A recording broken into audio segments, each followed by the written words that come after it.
Bonjour et bienvenue dans un nouvel épisode de l'Inde et la gauche mondiale. Si vous découvrez l'émission, n'oubliez pas de cliquer sur le bouton d'abonnement. Pensez également à devenir membre YouTube, à nous soutenir sur Patreon ou à faire un petit don en utilisant le lien dans la description. Sans plus attendre, permettez-moi d'accueillir notre invité de ce soir, Chris Hedges. Chris est un journaliste, auteur et commentateur américain. Chris, bienvenue à nouveau dans l'Inde et la gauche mondiale. Merci de m'avoir invité. Je voudrais me concentrer sur la guerre israélo-américaine contre l'Iran. Peut-être pourrais-je commencer par vous demander de replacer cette guerre dans le contexte de ce qui s'est passé pendant la présidence de Trump au cours de l'année écoulée environ. Après tout, qu'il ait été sincère ou non, Trump a parlé de paix dans le monde. Mais en une seule année, nous avons vu une guerre économique imposée au reste du monde, des chefs d'État enlevés, un génocide facilité et accéléré, et maintenant une guerre contre l'Iran qui menace de se transformer en troisième guerre mondiale. Pourriez-vous replacer ces développements dans le contexte de ce qu'était la campagne de Trump?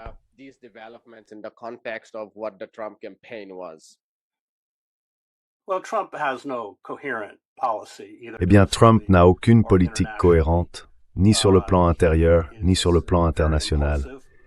Il est très impulsif, pas très intelligent, et bien sûr très limité dans sa compréhension des affaires mondiales. On ne peut faire confiance à rien de ce qu'il dit. Donc, le fait qu'il prétende être un candidat pour la paix ou qu'il ait arrêté 8 guerres, ça fait simplement partie de sa mise en scène. C'est une forme d'autopromotion, de publicité, appelez cela comme vous voulez, mais ce n'est pas une politique authentique. Le Pentagone, ou le gouvernement israélien d'ailleurs, essaye depuis 3 décennies de pousser les États-Unis à attaquer l'Iran. Le Pentagone en particulier a freiné tout cela, que ce soit sous Bush, Obama, Biden ou n'importe qui d'autre, pour toutes les raisons que nous voyons aujourd'hui.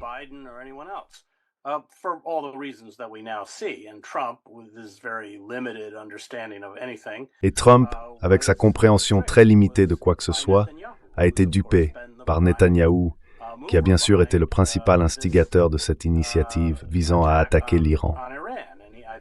Je pense qu'il a convaincu Trump que ce serait comme avec Maduro. Il tuerait le guide suprême.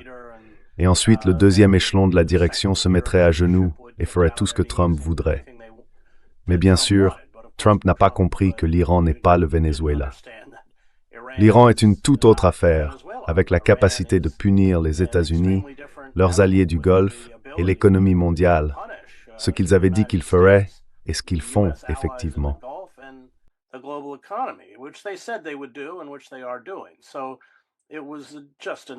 C'était une situation absolument désastreuse. Il n'y a aucune issue à cela. Je ne sais pas comment les États-Unis vont s'en sortir.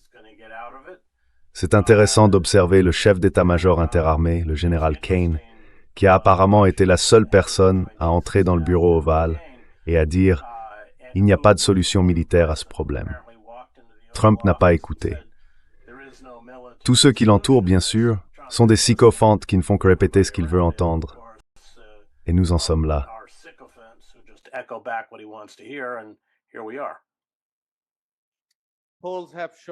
Les sondages ont montré que cette guerre est particulièrement impopulaire, ou du moins peu populaire, même parmi les Américains. Quel risque politique l'administration Trump prend-elle en menant cette guerre?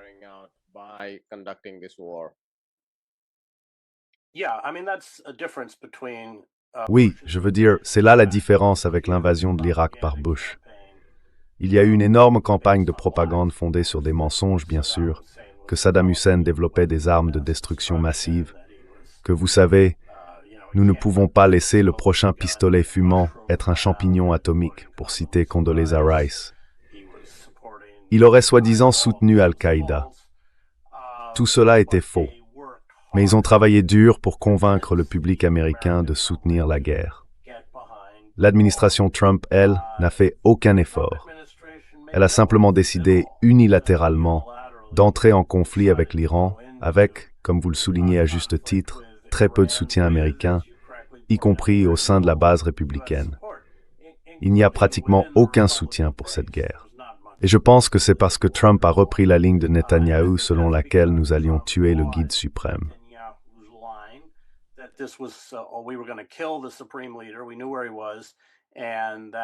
Nous savions où il se trouvait et le château de cartes allait s'effondrer. Le régime iranien était fragile et faible et tout devait être terminé d'ici le week-end. Bien sûr, ce n'est pas ce qui s'est passé. Maintenant, Trump est dans une situation terriblement difficile. Quelles en sont les conséquences? Eh bien, les conséquences sont une colère croissante envers l'administration Trump à cause d'une autre guerre sans fin. N'oublions pas que ce ne sont ni les États-Unis ni Israël qui peuvent mettre fin à cette guerre. C'est l'Iran. Il existe des preuves assez solides. Voyez-vous, à travers le brouillard de la guerre, et pour avoir couvert de nombreux conflits, l'information est immédiatement utilisée comme une arme, que ce soit par les États-Unis, Israël ou l'Iran. Cependant, en lisant entre les lignes, à travers le brouillard de la guerre, l'Iran a réussi à infliger des dégâts considérables.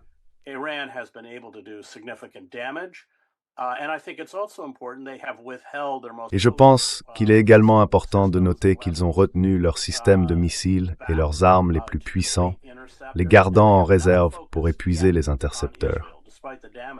Ils ne se sont pas encore concentrés sur Israël, malgré les dégâts qu'ils ont déjà causés. Il y a une censure très stricte en Israël. Le simple fait d'enregistrer des images des frappes iraniennes peut vous faire arrêter. Il y a donc certainement eu des dégâts, mais je pense que ce qui s'annonce, parce que les Iraniens ont très habilement conservé leurs systèmes les plus avancés, y compris leurs missiles hypersoniques, ne sera pas bon pour Israël. Et personne ne sait comment en sortir. Je veux dire, le détroit d'Ormuz est bloqué. Les Iraniens ont menacé de poser des mines. Ils en ont peut-être même déjà posé. Les pays peuvent puiser dans leurs réserves de pétrole, ce qu'ils ont déjà commencé à faire. Mais cela n'a pas eu beaucoup d'effet.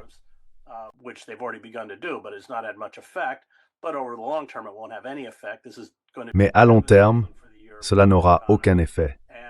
Cela va être dévastateur pour l'économie européenne et bien sûr pour l'économie indienne.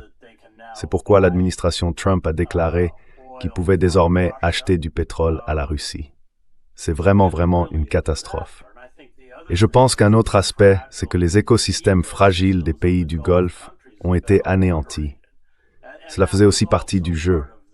Nous avons installé toutes ces bases américaines au Qatar, à Bahreïn et ailleurs, en disant qu'ils seraient à l'abri d'une menace iranienne. Eh bien, c'est tout le contraire qui s'est produit. Ils sont devenus des cibles et les États-Unis n'ont pas été capables de protéger ces pays. En fait, il y a toutes sortes de rapports indiquant que les intercepteurs, dont il commence d'ailleurs à manquer, sont prioritairement destinés à Israël.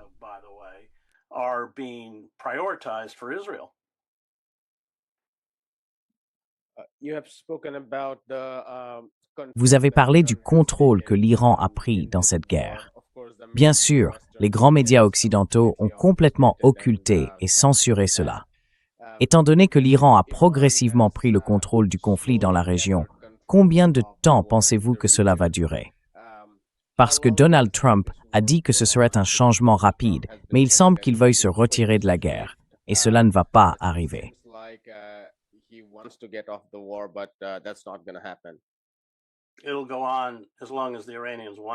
Cela continuera aussi longtemps que les Iraniens le voudront.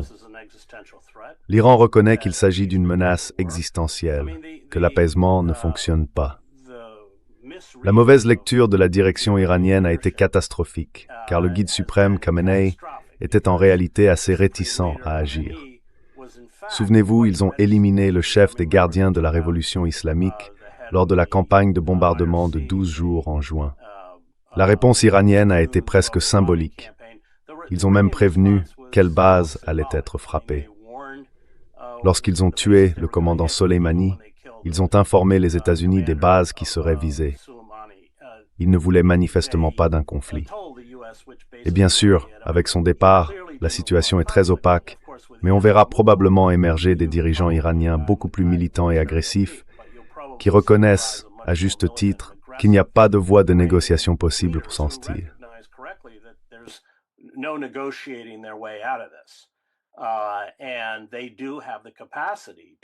Et ils ont effectivement la capacité non seulement de paralyser les économies de la région, mais aussi de paralyser les économies à l'échelle mondiale.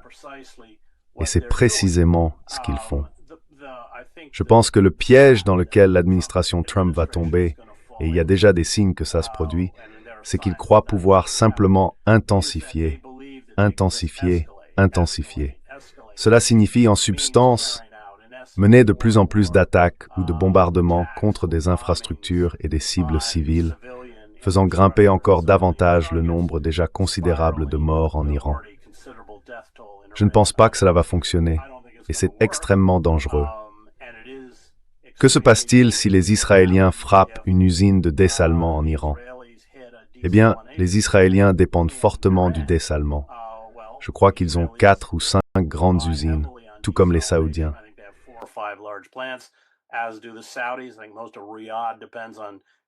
Je pense que la majeure partie de Riyad dépend de l'eau dessalée.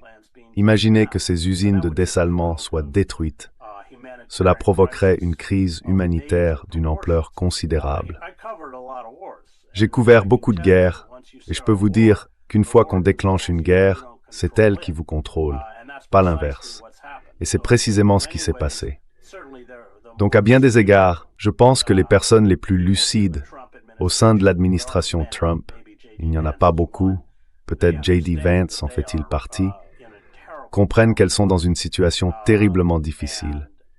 Et les Iraniens ont joué leurs cartes de manière très stratégique, contrairement à une administration américaine qui n'a aucune stratégie. Ils ont décidé de paralyser les économies du Golfe et l'économie mondiale, et ils en ont les moyens.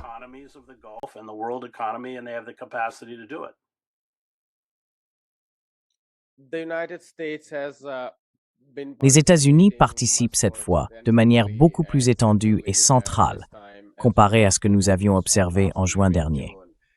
Nous avons également constaté qu'Israël se trouvait dans une très mauvaise situation, même après 12 jours de guerre.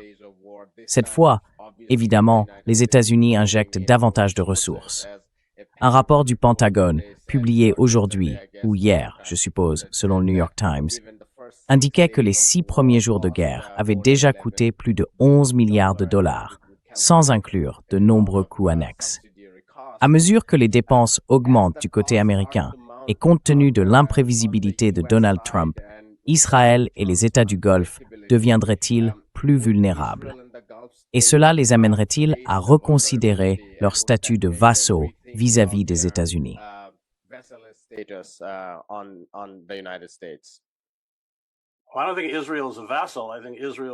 Je ne pense pas qu'Israël soit un vassal.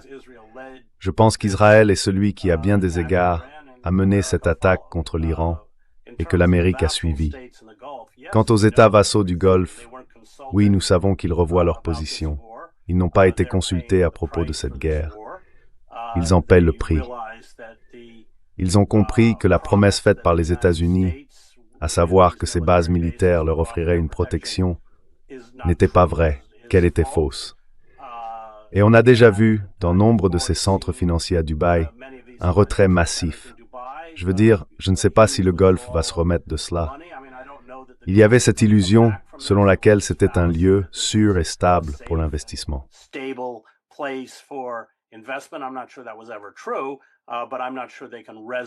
Je ne suis pas sûr que cela ait jamais été vrai, mais je ne suis pas certain qu'ils puissent ressusciter cette fiction. Les conséquences pour les États du Golfe sont donc graves.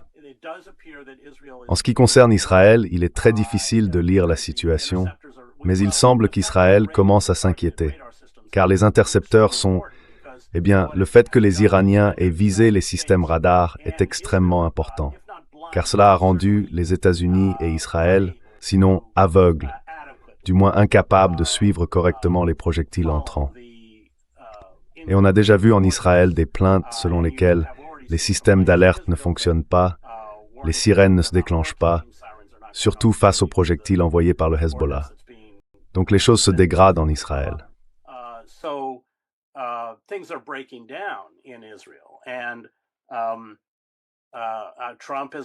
Et Trump a laissé entendre, enfin, vous savez, il change d'avis d'une heure à l'autre, mais il a laissé entendre que la mission était presque accomplie. Peu importe. Ce sont les Iraniens qui décideront quand tout cela prendra fin. Et je pense que les Iraniens jouent le tout pour le tout. Cela signifie qu'ils vont punir les États-Unis et leurs partenaires mondiaux jusqu'à la levée des sanctions. Les Iraniens ont des exigences très claires, et si l'administration Trump est contrainte de céder à ces exigences, ce sera une défaite humiliante pour les États-Unis. S'ils refusent de céder aux demandes iraniennes, l'Iran peut causer d'énormes dégâts et en cause déjà à l'économie mondiale. Ce n'est pas seulement le pétrole, ce sont aussi les cargos.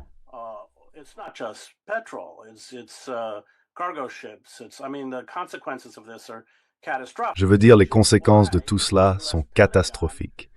C'est pourquoi le Pentagone américain a farouchement bloqué toute tentative, ou même toute velléité, des administrations précédentes d'entrer en guerre avec l'Iran.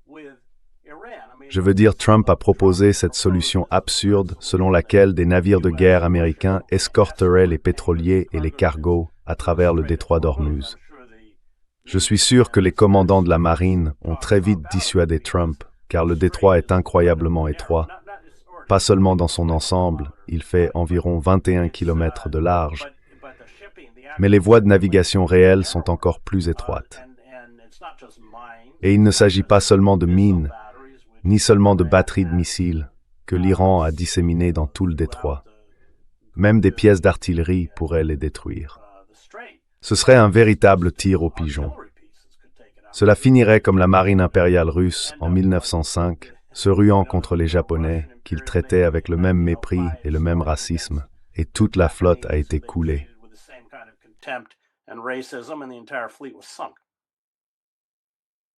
Et ce n'est pas seulement l'économie mondiale, c'est aussi l'économie américaine qui subit déjà de lourdes conséquences. Je veux dire, les droits de douane avaient déjà commencé à faire mal, mais les prix agricoles augmentent, pas seulement le pétrole, mais aussi les engrais, parce que c'est la saison des récoltes pour le soja et le maïs, et les coûts des intrants grimpent. À mesure que les prix du pétrole augmentent, on rapporte que la libération de 170 millions de barils n'a pas réussi à faire baisser les prix, car on s'attend à ce que la guerre se poursuive. Cela obligerait la Réserve fédérale à relever les taux d'intérêt, ce qui ralentirait encore davantage la croissance à un moment où le marché de l'emploi est déjà faible. Pensez-vous que l'impact économique sur l'économie américaine pourrait finir par créer des conditions dans la politique intérieure qui forceraient Trump à céder?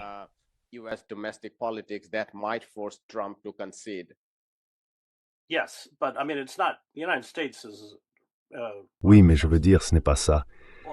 Les États-Unis sont en grande partie autosuffisants en matière de pétrole. C'est l'Europe, le Japon, la Corée du Sud. Ce sont eux qui vont vraiment payer. Et je ne sais pas comment tout cela va se terminer.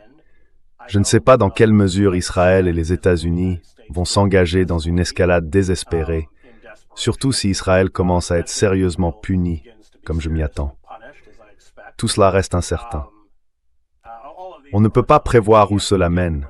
Une fois qu'on ouvre cette boîte de Pandore des mots, on ne peut pas prévoir jusqu'où cela ira. Je ne vois tout simplement pas à court terme d'issue pour les États-Unis ou pour Israël. Et dans leur désespoir, je crains qu'ils ne commencent à détruire des villes iraniennes. C'est certainement l'objectif d'Israël. Je veux dire, il est important de se rappeler que les objectifs des États-Unis et d'Israël sont différents.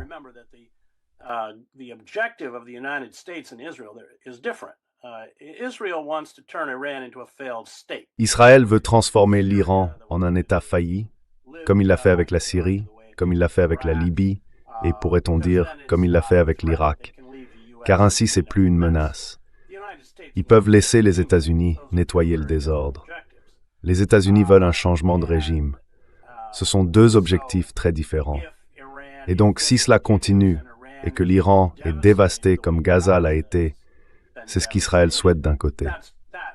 D'un autre côté, je ne pense pas qu'Israël ait pleinement compris la capacité des Iraniens à infliger des dégâts à Israël lui-même. Et Israël est un tout petit pays, un pays grand comme un timbre-poste. Il compte environ 6 millions d'habitants à peu près. L'Iran en a plus de 10 fois plus de 90 millions d'habitants. Et c'est un immense pays, à peu près de la taille de l'Europe de l'Ouest.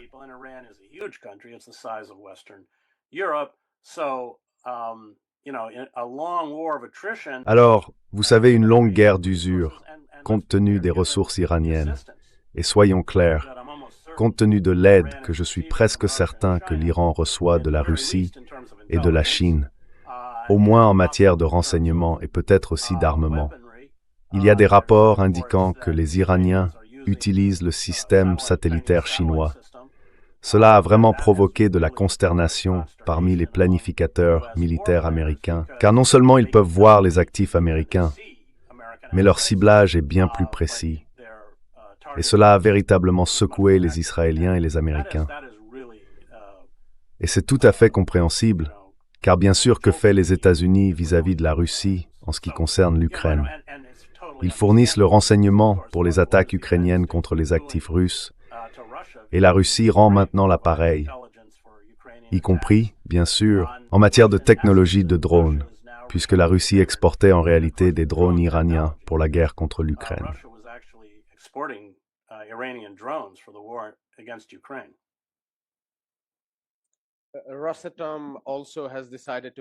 Rosatom a également décidé de maintenir ses quelques 450 employés sur le site de Bushehr, où ils construisent 3 centrales nucléaires.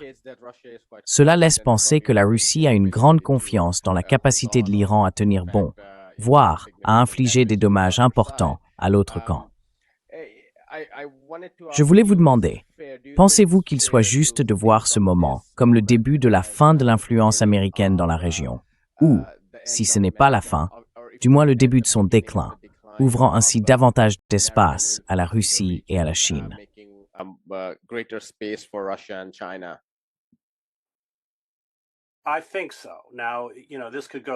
Je le pense, oui. Vous savez, ça pourrait aller dans 2 directions. Une fois le conflit terminé, les États-Unis pourraient tenter de se rapprocher des États du Golfe et leur dire « Vous avez simplement besoin de plus de notre matériel, de plus de nos bases. L'Iran est une menace existentielle. » Je ne suis pas sûr que ce soit ainsi que les choses vont se passer. Je pense que les États du Golfe, du moins d'après ce que j'ai lu, se sentent profondément trahis.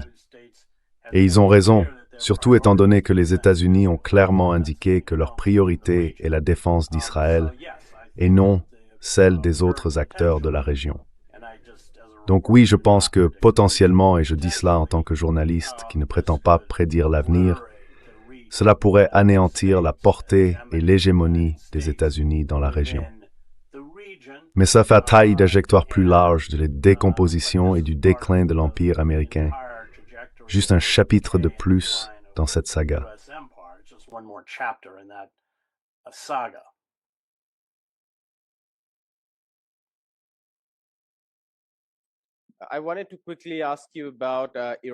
Je voulais te poser rapidement une question à propos de l'Irak, puisque tu as couvert la guerre d'Irak.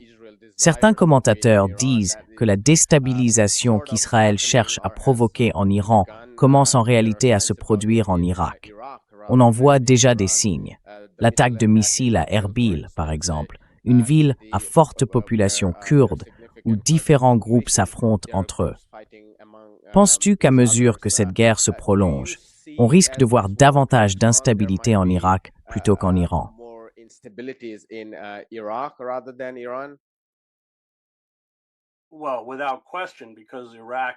Eh bien, sans aucun doute, puisque l'Irak est un pays à majorité chiite, au moins à 60%, il est clair que des fatwas ont effectivement été émises, et beaucoup de chiites considèrent cela comme une guerre contre le schisme.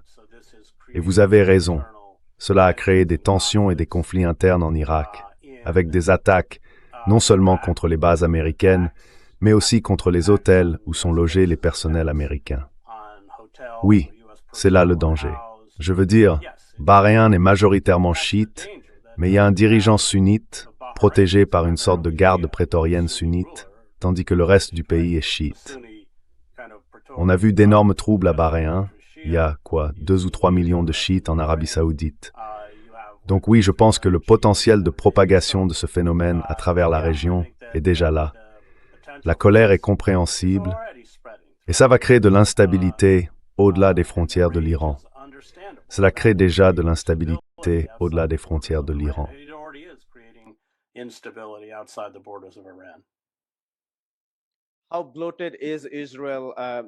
À quel point Israël est-il hypertrophié selon vous, étant donné qu'ils ont de nouveau accéléré la guerre avec le Liban?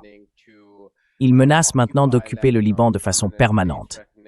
Menacent le président Aoun en déclarant « Si vous ne désarmez pas immédiatement le Hezbollah, nous prendrons le contrôle de tout votre pays. » Il y a également des informations sur la signature de contrats au Somaliland pour créer de nouvelles bases aériennes à partir desquelles ils pourraient attaquer Ansar Allah au Yémen.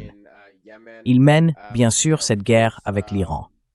À quel point sont-ils hypertrophiés?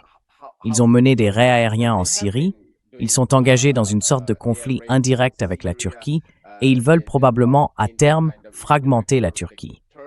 Bien sûr, les États-Unis les soutiennent actuellement et il semble qu'ils s'en sortent sans conséquence. Mais à quel point sont-ils hypertrophiés? Et tout cela pourrait-il s'effondrer soudainement?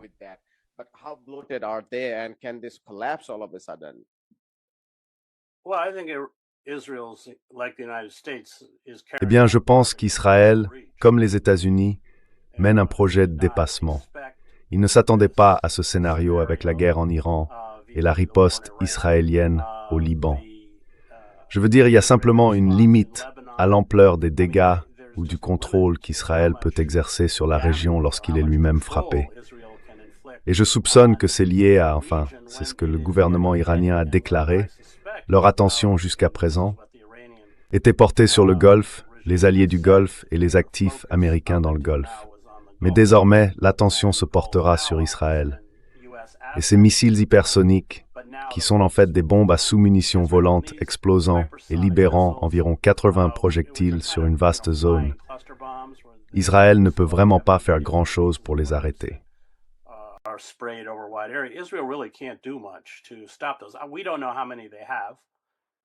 Nous ne savons pas combien ils en ont. Apparemment, ils en ont beaucoup. Nous ne savons pas dans quelle mesure Israël et les États-Unis ont réussi à détruire les missiles balistiques en Iran, mais il existe des preuves qu'ils sont enterrés sous terre, invisibles. Et lorsque l'Iran a publié des images de lancement, ce qui est intéressant, c'est qu'ils soulèvent d'énormes nuages de poussière lorsqu'ils jaillissent du sol, car ils sont recouverts. On ne peut pas les voir. Ils se trouvent dans des silos dont personne ne connaît l'emplacement. C'est donc la prochaine phase. Je ne pense pas que cela se passera bien pour Israël. Ce n'est certainement pas en train de bien se passer pour les États-Unis. Et si l'Iran parvient à commencer à punir Israël, alors sa capacité à projeter sa puissance au-delà de ses frontières sera réduite, que ce soit au Liban, en Syrie, au Yémen ou en Iran.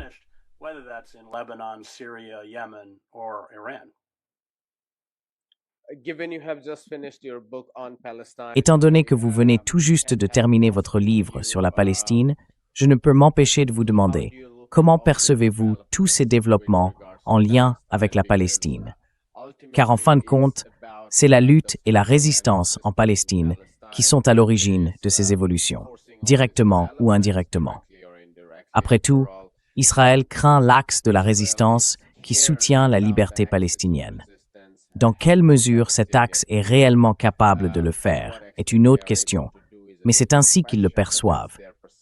Quelle est, selon vous, la portée de ce moment pour la lutte palestinienne en faveur de la liberté?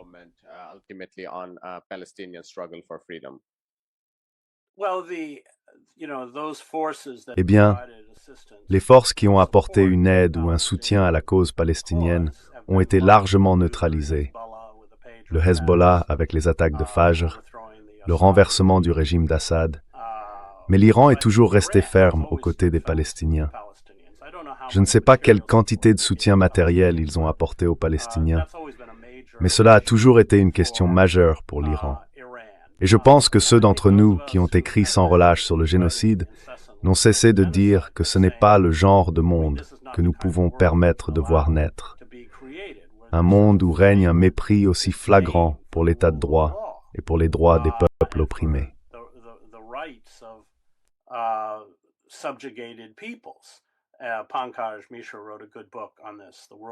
Pankaj Mishra a écrit un bon livre sur ce sujet, Le monde après Gaza.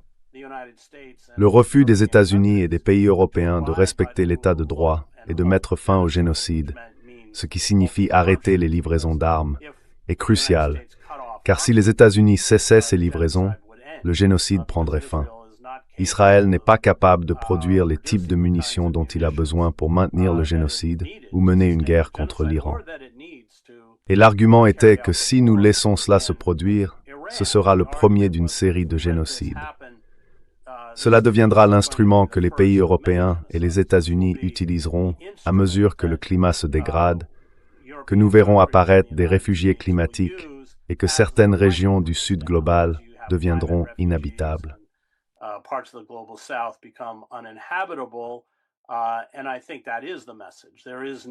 Et je pense que c'est là le message. Il n'y a plus de faux-semblants. Je veux dire, soyons clairs, les conventions de Genève et tout cela, la Charte des Nations Unies, ont souvent été ignorées par les États-Unis, mais elles étaient au moins présentées comme un idéal. Aujourd'hui, il n'y a même plus la prétention que tout cela ait la moindre importance. Israël est un État hors la loi, bien sûr, depuis sa création, et les États-Unis ont mené toutes sortes d'activités illégales au regard du droit humanitaire international, du Vietnam à l'Irak. Mais désormais, ils ne prennent même plus la peine de faire semblant de respecter le droit humanitaire. Nous assistons tous à ce génocide qui se poursuit, bien sûr, il avance simplement à pas lents.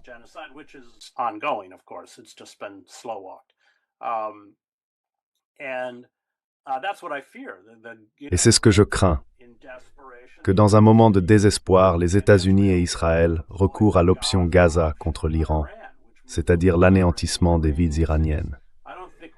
Je ne pense pas qu'on puisse écarter cette possibilité, car Israël et les États-Unis se sentent acculés. Les États-Unis, principalement pour des raisons économiques, même si je tiens à souligner qu'ils ne subiront pas les pertes que connaîtra l'Europe, ni celles du Japon, et Venon, qui ne produit pas de pétrole, seront tout de même touchés. Israël, en revanche, pourrait commencer à faire face à une crise existentielle. Et je n'aime pas envisager cela, mais Israël possède 300 ogives nucléaires.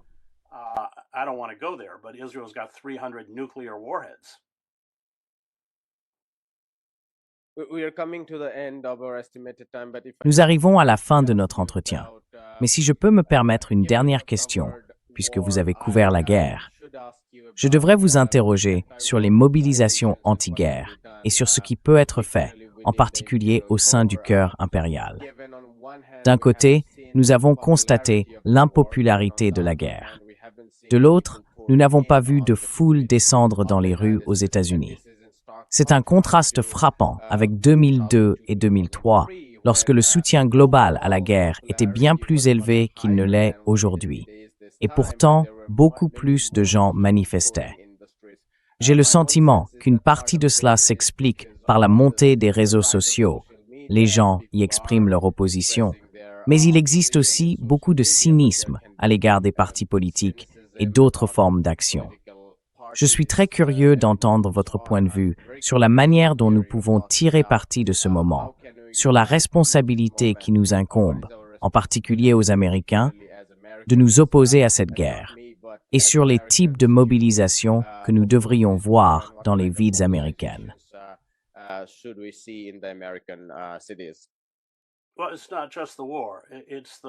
Eh bien, il ne s'agit pas seulement de la guerre. C'est la montée d'un État autoritaire au sein des États-Unis, un État qui, à bien des égards, reproduit l'Inde de Modi, y compris par l'usage de forces de vigilance, ces milices issues du RSS.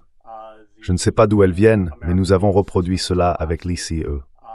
Le système juridique américain s'effondre, et la mobilisation de masse est la seule arme qu'il nous reste. J'étais en Italie en novembre avec Francesca Albanese, Greta Thunberg et Yanis Varoufakis pour rencontrer les dockers de Jens qui ont fermé le port et ont appelé à ce qu'aucune nouvelle cargaison d'armes ne soit chargée sur des navires à destination d'Israël. C'est précisément ce type de protestation de masse, ce type de désobéissance civile collective, qui va nous protéger de dirigeants, des dirigeants imbéciles, qui ne s'expriment que dans le langage de la force.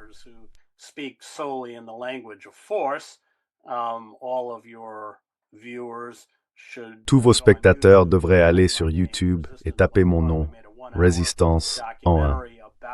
Nous avons réalisé un documentaire d'1 heure sur ces manifestations à Gênes et à Rome, avec des interviews de Francesca, Yanis et d'autres, parce que je voulais que les gens voient ce que nous devons faire et qu'ils entendent ensuite les voix de certaines des principales figures de la résistance mondiale expliquer pourquoi c'est nécessaire, y compris Thiago, qui a organisé les flottilles et ainsi de suite. Donc voilà, c'est notre seul espoir, à la fois pour bloquer la guerre sans fin, et l'illégalité de cette guerre en Iran. C'est un crime de guerre selon les lois post-Nuremberg. La guerre préventive est un crime de guerre. Mais les mécanismes internes de ces systèmes de gouvernement ne vont pas nous sauver. C'est donc à nous d'agir.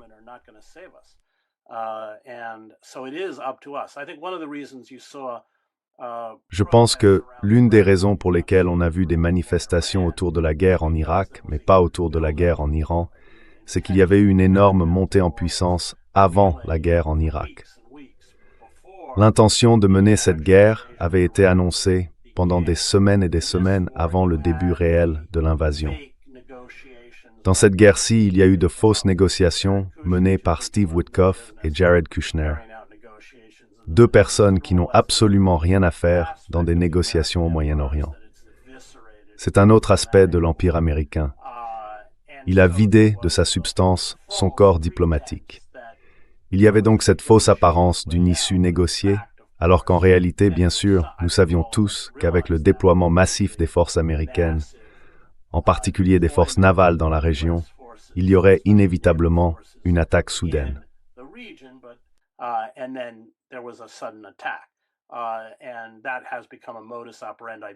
Et cela est devenu un mode opératoire à la fois pour Israël et pour les États-Unis. Je pense que c'est une autre raison pour laquelle on n'a pas vu de gens dans les rues, parce que cela s'est produit sans aucun avertissement ou avec très peu d'avertissement. Je veux dire, il y a eu des menaces. Mais oui, nous allons nous sauver en menant une action collective, parce que c'est le seul pouvoir que nous ayons. Et la grève est l'arme la plus importante dont nous disposons. Nous régressons rapidement je parle d'anciennes démocraties comme les États-Unis. Les États-Unis ne sont plus une démocratie, bien sûr. Mais nous régressons rapidement vers le type d'États policiers autocratiques qui ont déjà pris le pouvoir dans des endroits comme l'Inde. Je veux dire, Modi n'est qu'une version plus intelligente de Trump. Trump n'est pas une référence très élevée, mais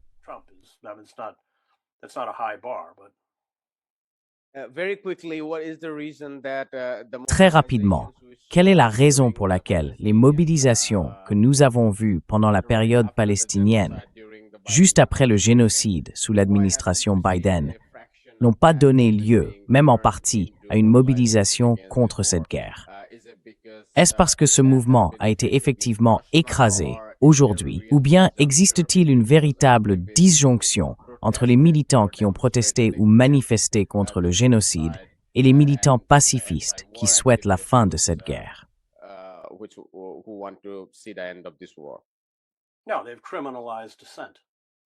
Non, ils ont criminalisé la dissidence. Sur les campus universitaires, on ne peut même plus distribuer de tracts. En fait, ils ont pratiquement banni la liberté d'expression dans les universités. Et ce ne sont pas seulement les étudiants, environ 3000 ont été arrêtés, mais des professeurs ont aussi perdu leur emploi. Quelques-uns ont pris la parole au sujet du génocide, notamment Catherine Franke, la grande spécialiste de droit constitutionnel à Columbia, qui a perdu son poste pour avoir osé défendre les droits de ses étudiants. Elle n'est pas la seule. Il y a donc eu une sorte de répression macarthiste de la liberté d'expression, où l'on a même attaqué ou révoqué des visas et pris pour cible des étudiants étrangers. On ne peut pas sous-estimer la main lourde de la répression aux États-Unis sur la question de la Palestine, sur la question de la guerre, ce que Trump appelle la soi-disant gauche radicale. calls the so-called radical left.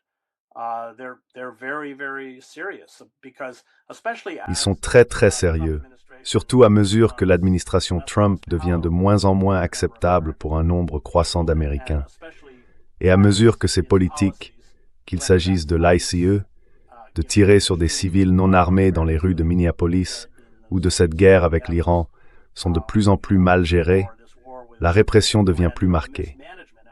C'est ainsi qu'un régime autoritaire fonctionne. Les régimes autoritaires n'ont jamais un soutien majoritaire, peut-être au tout début, mais même pas toujours. Je veux dire, je crois que les nazis n'ont jamais dépassé 37% ou quelque chose comme ça. Donc vous voyez, c'est ce qu'ils font. Ils se moquent de ce que vous ou moi pensons. Ils s'en moquent et ils écraseront tout ce qui, aussi insignifiant ou minime soit-il, menace leur emprise mortelle sur le pouvoir.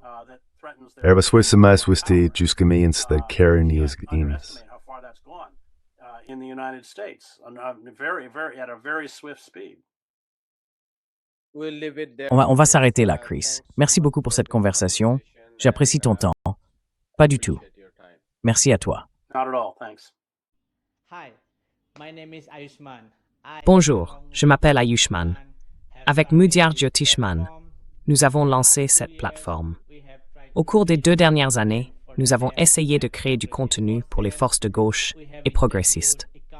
Jusqu'à présent, nous avons interviewé des économistes, des historiens, des commentateurs politiques et des militants. Si vous avez apprécié notre contenu et souhaitez que nous construisions une archive pour la gauche, j'ai 2 demandes à vous faire. Veuillez envisager de faire un don à cette cause. Le lien se trouve dans la description ci-dessous. Et si vous ne le pouvez pas, ne vous en faites pas. Vous pouvez toujours aimer nos vidéos et les partager avec vos camarades. Enfin, n'oubliez pas d'appuyer sur le bouton d'abonnement. Finally, don't forget to hit the subscribe button.